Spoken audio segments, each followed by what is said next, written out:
All right, with everything out of the way, we can really start fitting these bars. Now, if you are building a hardcore drag race only vehicle, ideally you want this bottom bar to be parallel with the ground. That's going to give you the weight transfer that you want for those hard launches. However, with a street machine that may make a pass every once in a while, that's not near as important. And that's a good thing, because as you can see, I don't have a lot of options up here with these pipes in the way.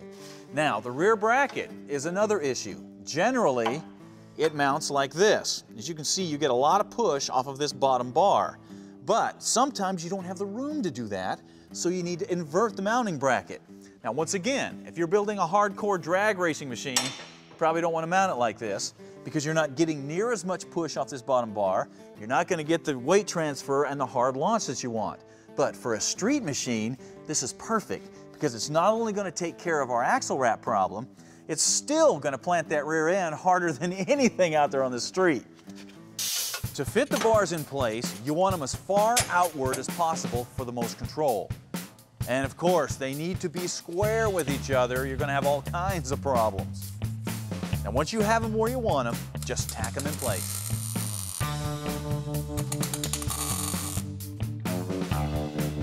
Now we are ready for the cross member. And the first thing that you have to do is trim it down to fit your frame rails.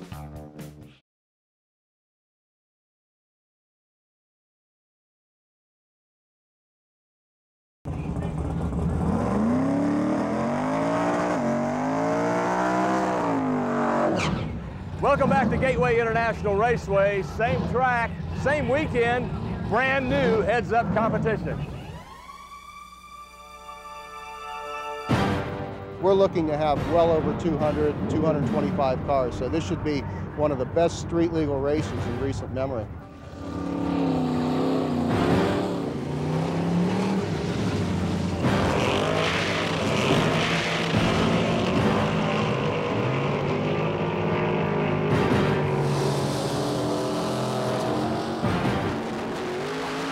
While pro streeter Pat Busey was gunning for 2 wins in a row, it was a guest gunslinger from California who came to stop him. Bob Rieger, the 1999 NMCA champ, brought his new Jerry Bickle-built turbocharged 57 Chevy for its debut run for the money. They had a nostalgia weight break, so we decided to build a 57 Chevy, and so we contacted Jerry Bickle, and we said, let's build a 57 Chevy, let's make it light, and let's make it fast. And this is the end product. This is the first debut of the car. We've had it out in a bunch of test sessions. And today's the day we're going to actually find out whether the thing goes down the track real fast, has the capability to win a race, and I'm sure it does. I think both cars are going to be really well matched. I think the key to winning this race is going to be simply getting it down the track. So it's going to be pretty much on the crew today. And of course, make sure I drive the car and hit the buttons right. As qualifying continued into the night, Rieger finally found the right recipe for his Turbo 57, grabbing top qualifying honors with a 676 at 202 miles an hour.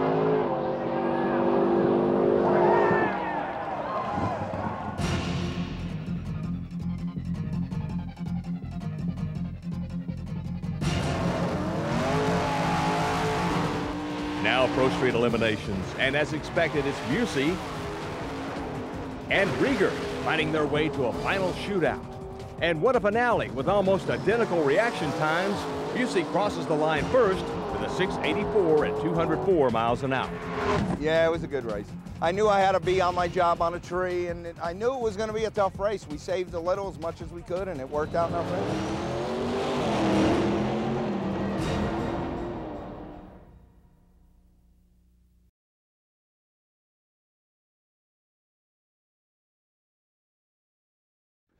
Welcome to this edition of Car and Driver, and welcome to the future of Chevy trucks. I'm Jim Scouten, and this is the Avalanche, the show vehicle that announces Chevy's newest ideas for blending sport utilities and pickups. But the Avalanche isn't just for show crowds. It's coming as a production vehicle in 2001. And it also provides some serious clues to what Chevy trucks are going to look like in the next few years.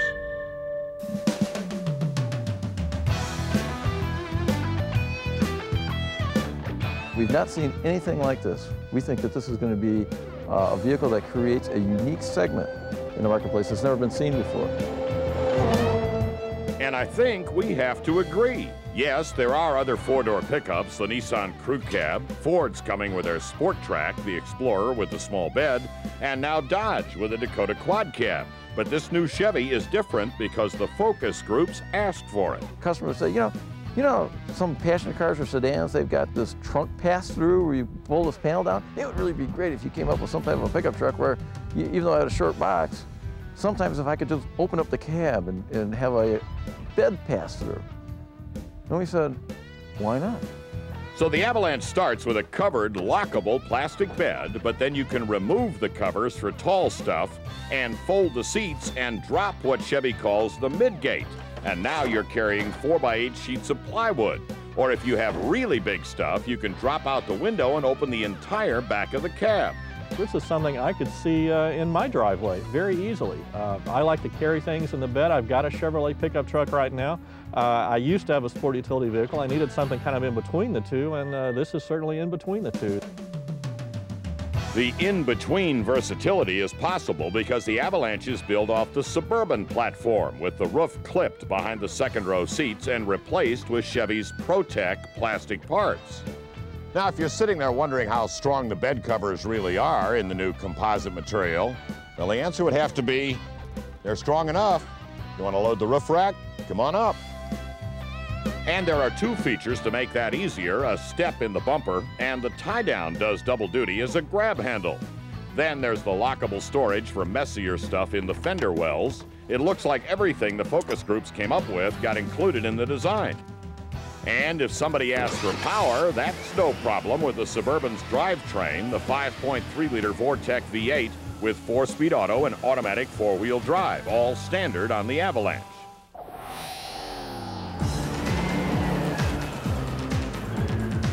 So you may expect a strong off-road performance, although we didn't rough it much, trying the only one of its kind, the $250,000 show truck, running on hand-cut tires. Chevy has partnered with the North Face, the outdoor outfitters, and that has affected the show truck's inside trim a bit, but basically it's standard 2000 Suburban with all the accessories. This goes down the road to the point where you're in utmost comfort. It's going to have CD players available, probably a leather interior if you want one, my guess is. So you're going to have all the comfort you want, you're going to have all the accessories you want, but you've got the utility that you never had before. And the style never available from Chevy before. Styling cues that are going to be seen again on the next generation Chevy trucks. Those high-cut fender flares and the aggressive face, that's the new trucks, once the Avalanche defines the future. Seeing the Avalanche for the first time, you can't help but think of the criticism Chevy got back in 1998 that the Silverado pickup wasn't daring enough in the styling. Well, there won't be any of that talk this time around, since the product guys insist, other than the shape of the roof rack or the running boards, this is really what they're going to build. Well, whatever you may think of the styling, there's no way anyone can accuse Chevy of being conservative this time.